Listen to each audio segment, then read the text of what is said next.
हाँ जी, नमस्ते बच्चों।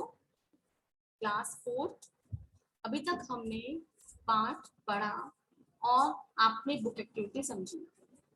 उसके बाद अब हमारा आता है कॉपी पार्ट। आपको जितना भी वर्क कॉपी में करवाया गया है उसको अभी हम समझेंगे। ओके, सबसे पहले है शुद्धलेख शब्द।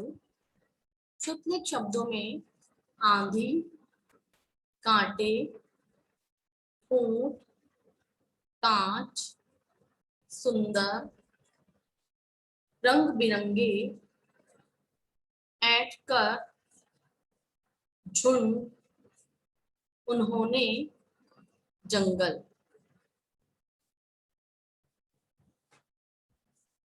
ये शब्द हम इसलिए पढ़ते हैं ताकि हमें शब्दों को सही पढ़ना आ जाए।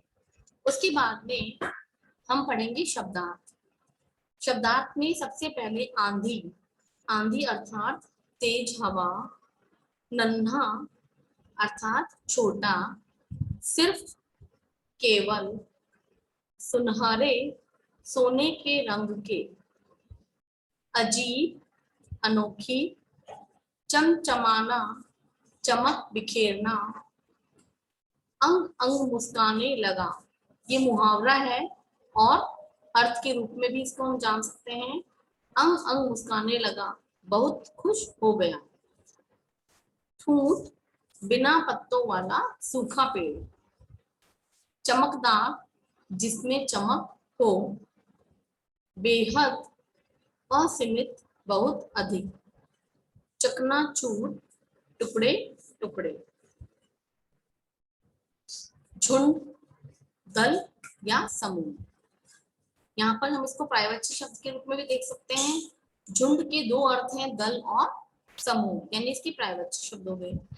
फिर देखिए भले, अच्छे, फूला न समाना, बहुत खुश होना हुआ, यानी ये भी क्या है, एक मुहावरा है कि फूला न समाना यानी बहुत खुश हुआ। अब आगे देखिए, आपकी बुक में आपको रिक्त स्थान दिए गए हैं, हम उन्हें समझ लेंगे एक बार। उस पेड़ के सारे कांटे गायब हो गए और सुनहरे पत्ते उग गए। कैसे पत्ते उग गए? सुनहरे पत्ते। ओके, फिर इन पत्तों को देखकर नन्हे पेड़ का अंग अंग मुस्काने लगा। थर्ड देखें, सुबह हुई तो पेड़ पर सुंदर सुंदर रंग बिरंगे कांच के पत्ते लगे हुए थे।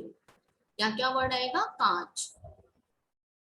तेज हवा में नन्हे पेड़ के कांच के पत्ते झड़ झड़ कर चकनाचूर हो गए। अगले दिन नन्हा पेड़ फिर कांटों से भर उठा, लेकिन अब वह दुखी नहीं था। हमने पाठ पढ़ा उसके अनुसार यहाँ पर जो पेड़ था वो लास्ट में जब कांटों से भर जाता है तो दुखी नहीं था, क्योंकि अब उसे कोई भी नुकसान नहीं पहुंचा सकता था। तो यहाँ पर क्या शब्द आएगा बच्चों? दुखी। आगे चलते हैं। नेक्स्ट क्वेश्चन है हमारा, वाक्य बनाइए। जंगल। एक जंगल में एक छोटा सा पेड़ था। रोशनी। नेक्स्ट क्या है वाक्य हमारा? इस शब्द से हमें वाक्य बनाना है। रोशनी, सूरज की रोशनी में पत्ते चमचमा रहे थे। चकनाचूर, नन्हे पेड़ के कांच के पत्ते झड़ झड़ कर चकनाचूर हो गए। ठूठ, नन्हा पेड़ फिर से ठूठ बन गया।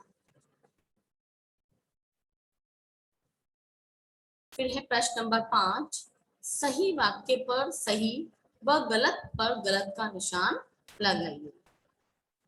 पहला वाक्य है, जंगल में दूसरे पेड़ों पर तो हरे भरे पत्ते और थोड़े कांटे थे, लेकिन पेड़ पर सिर्फ कांटे ही थे। क्या वाक्य है ये कि जंगल में दूसरे पेड़ों पर हरे हरे पत्ते और थोड़े कांटे थे, लेकिन नन्हा जो पेड़ था उस पर सिर्फ कांटे थे। ये सही है वाक्य? ये वाक्य सही है। फिर चलते हैं अगले प्रश्न पर। सूरज की रोशनी में चमचमाते सुनहरे पत्तों को देखकर नन्हे पेड़ का अंग अंग मुस्काने लगा। जब सूरज की रोशनी पड़ी, क्योंकि उसने क्या मांगा था कि मुझे मेरे ऊपर चमचमाते हुए पत्ते चाहिए, तो जब उसके ऊपर चमचमाते पत्ते आए तो वो क्या हो गया, बहुत खुश हुआ, यानी उसका अंग अंग मुस्काने लगा। ये वाक्य क्या है, सही है। फिर देखिए, आदमी ने चुपके चुपके सारे सोने व चांदी के पत्ते तोड़कर फेंक दिए। ये वाक्य सही है? नहीं। क्या किया तो उस आदमी ने, एक थैले में भर लिए थे, इसलिए वाक्य क्या हो जाएगा, गलत हो जाएगा। फिर देखिए आगे, फोर्थ नंबर वाक्य, तेज हवा में नन्हे पेड़ के कांच के पत्ते झड़ झड़ कर चकनाचूर हो गए। ये वाक्य बिल्कुल सही है। नन्हे पेड़ पर लगे हरे हरे कोमल पत्ते देखकर भेड़ों के मुंह में पानी आ गया। अभी मुंह में पानी आना भी क्या है, वाक्य मुहावरा है। और इस वाक्य के अनुसार के नन्हे पेड़ पर लगे हुए कोमल पत्ते देखकर भेड़ों के मुंह में पानी आया था। कौन थी वो, बकरियां थी। तो ये वाक्य क्या हो गया, गलत हो गया, क्योंकि यहाँ पर भेड़ दिया हुआ है, इसमें हम कंफ्यूज हो जाएंगे कि ये क्या है, लेकिन ये वाक्य क्या है, गलत है। ओके, अब आते हैं हम प्रश्नोत्तर पर। पहला प्रश्न, आंधी धूप और बारिश में छोटे पेड़ को क्या कष्ट सहना पड़ता था? इसका उत्तर है, छोटे पेड़ को आंधी में हिलने का, धूप में जलने का व बारिश में भीगते रहने का कष्ट सहना पड़ता था। दूसरा प्रश्न, सुनहरे पत्ते सूरज की रोशनी में कैसे लग रहे थे?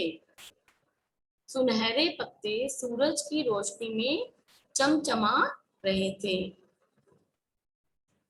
तीसरा प्रश्न है, आदमी ने पेड़ पर सोने के पत्ते देखकर क्या किया? यहाँ पर इसका उत्तर मिल जाएगा, हमने जो वाक्य अभी देखा था, आदमी ने पेड़ पर सोने के पत्ते तोड़कर चुपके चुपके थैली में भर लिए और नन्हे पेड़ को ठूंठ बना दिया। ठूंठ का क्या अर्थ देखा था हमने, जिस पर पत्ते नहीं हो, ऐसा पेड़। प्रश्न नंबर 4, तेज आंधी के कारण क्या हुआ? तेज आंधी के कारण नन्हे पेड़ के कांच के पत्ते झड़ झड़ कर चकनाचूर हो गए।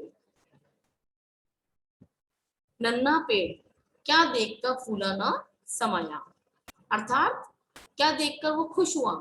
नन्हा पेड़ अपनी डाल पर हरे हरे पत्ते देखकर फूला न समाया। इस तरह से हमने 5 क्वेश्चन पूरे किए हैं। अब हम चलते हैं बड़े प्रश्नों की ओर। पहला प्रश्न है, नन्हे पेड़ को क्या देखकर बहुत बुरा लगता था? नन्हे पेड़ को दूसरे पेड़ों पर हरे हरे पत्ते व खुद पर कांटे देखकर बहुत बुरा लगता था। प्रश्न नंबर 2, सुंदर सुंदर रंग बिरंगे कांच के पत्तों का नन्हे पेड़ पर क्या असर हुआ? जब सुंदर सुंदर कांच के पत्ते उस पेड़ पर आ गए तो उस पर क्या असर हुआ? नन्हा पेड़ कांच के रंग बिरंगे पत्तों को देखकर बहुत खुश हुआ, वह घमंड से भर गया। उसमें क्या आ गया, उसे लगा मेरे ऊपर रंग बिरंगे कांच के पत्ते हैं, वो बहुत चमक रहे हैं, इससे उसे क्या हो गया, घमंड हो गया। प्रश्न नंबर 3, हरे हरे पत्तों से भरा नन्हा पेड़ ठूंठ कैसे हो गया? हरे हरे पत्तों को देखकर बकरियां उसकी सारी पत्तियां खा गई, वह पेड़ को ठूंठ कर दिया। अब देखो, एक वाक्य हमने देखा था कि भेड़ों ने सारी पत्तियां खा ली, तो यहाँ हमें इसको उत्तर मिल पा रहा है कि किसने खाई थी, बकरियों ने पत्तियां खा ली थी। प्रश्न नंबर 4, अंत में कांटों में भर जाने के बाद भी नन्हा पेड़ दुखी क्यों नहीं हुआ? उत्तर है, अंत में कांटों से भर जाने पर भी नन्हा पेड़ दुखी इसलिए नहीं हुआ क्योंकि अब वह स्वयं के गुणों को पहचान गया था। अब क्या हो गया था, उसे पहचान हो गई थी कि मेरे अंदर कौन से गुण हैं।